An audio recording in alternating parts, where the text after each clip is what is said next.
House on Tuesday to make his case for military action against Syria. But the House Speaker John Boehner says that may be too late. The polls show most Americans do not support a strike at all, and lawmakers from both parties say they're hearing the same thing from folks back home. The president says he's seen the polls, but sometimes he says Americans have to make what he calls hard choices. Syria's escalating use of chemical weapons threatens its neighbors: Turkey, Jordan, Lebanon, Iraq, Israel. It threatens to further destabilize the Middle East. It increases the risk that these weapons will fall into the hands of terrorist groups. But critics claim the consequences of an attack on Syria could be much more dangerous. In fact, Iran is reportedly right now threatening to retaliate against a United States embassy. We'll have more on that coming up inside Fox Report. The former Democratic Congressman Dennis, who's now a Fox News contributor, has said the president is rushing into what he calls a possible World War III. I talked to him today on Studio B. We cannot take the risk. This is about risk. Why would we risk a wider war? Why would we risk our military and their families? Why would we risk our national treasure? Why risk America itself? There's very little upside to this and a whole lot of downside. Congressman Kucinich says the president is also risking impeachment if he goes to war without the okay from Congress. The president has said that he does have the right to do that. But listen to what a top White House aide said today. Listen. The president, of course, has the authority to act, but it's neither his desire nor his intention to use that authority absent Congress backing him. It's neither his desire nor his intention to use that authority absent Congress behind him. Later, another White House aide said this: there is no change in our position. As the president has said, he has the authority to act, but his intention is to do so with the approval of Congress. So where are we? Ed Henry on Fox Up Story live tonight at the White House. Ed? Shep, the bottom line is the president revealed himself today that he will be delivering a televised address to the nation Tuesday evening. It's a dramatic gambit because it's really one of the president's last options here to try to move public opinion, which is very much against more dramatic U.S. intervention in Syria. He's got his back against the wall because, as you say, he's got no UN mandate to act. He's struggling to get Congress on board after that reversal last weekend to go to them for their approval. And as the Russian President Vladimir Putin reminded the world today, at the G20 summit, the president was not able to get more allies on board. Take a listen. And I was under no illusions when I embarked on this path. But I think it's the right thing to do. I think it's good for our democracy. We will be more effective if we are unified going forward. It was a very friendly conversation.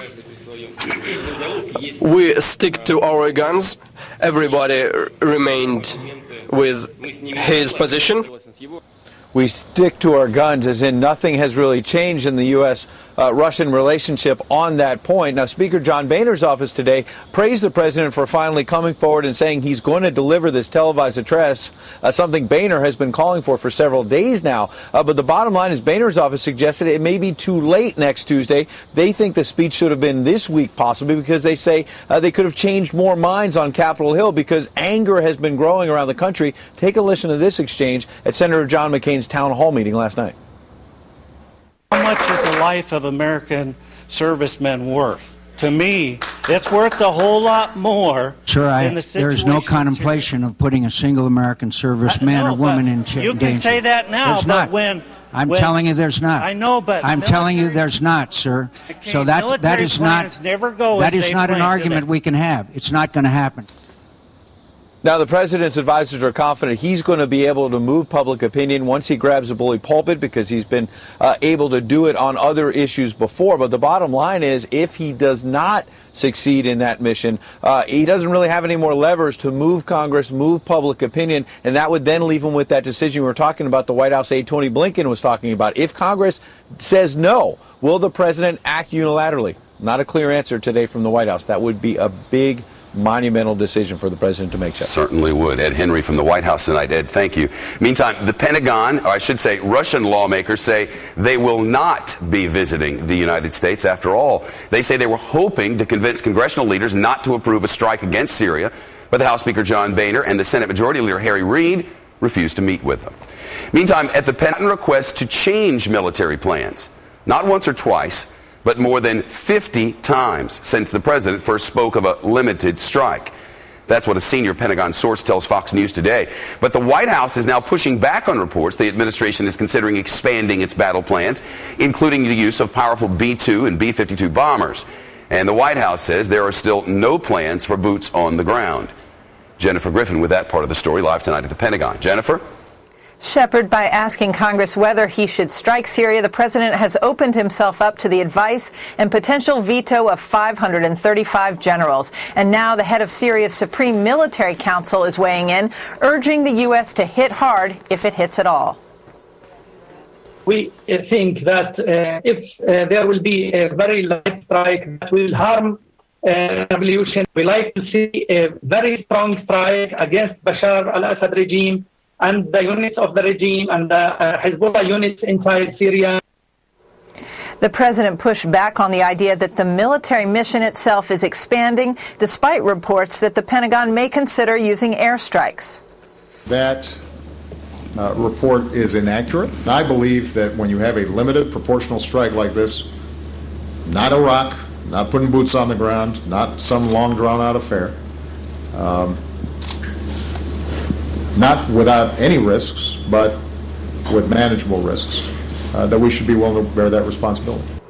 U.S. defense officials say the only reason to add airstrikes to a naval mission by deploying stealth B-2 bombers from bases in Missouri, among other things, would be to go after mobile missile launchers, Assad's chemical weapons delivery systems, which have been on the move since the U.S. telegraphed it was planning a strike. Shepard? Jennifer Griffin from the Pentagon tonight. And despite the hundreds reportedly killed in that chemical weapons attack, U.S. officials say it didn't even make a dent in Syria's stockpile. The U.S. ambassador to the United Nations, Samantha Power, says the Assad regime is still sitting on an enormous supply of poison gases. She spoke today at a think tank in Washington, explaining why a war strike is the only option. Some have asked, given our collective war weariness, why we cannot use non-military tools to achieve the same end. My answer to this question is, we have exhausted the alternatives. Ambassador Power also said that the Assad regime knew that it would have Russia's support when it weighed whether to launch chemical weapons. Inside Syria tonight, a mostly Christian village quickly turning into a war zone. Witnesses say the Assad regime sent reinforcements into the town north of Damascus, and that's where an extremist faction of rebel fighters has been making a stand over the past few days. Amateur video, which Fox News cannot verify, appears to show some of this fighting.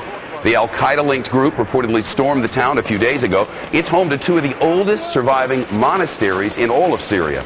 Christians are a religious minority there, obviously, and this week's battles have further increased fears about the role Islamic extremists may be playing in this war.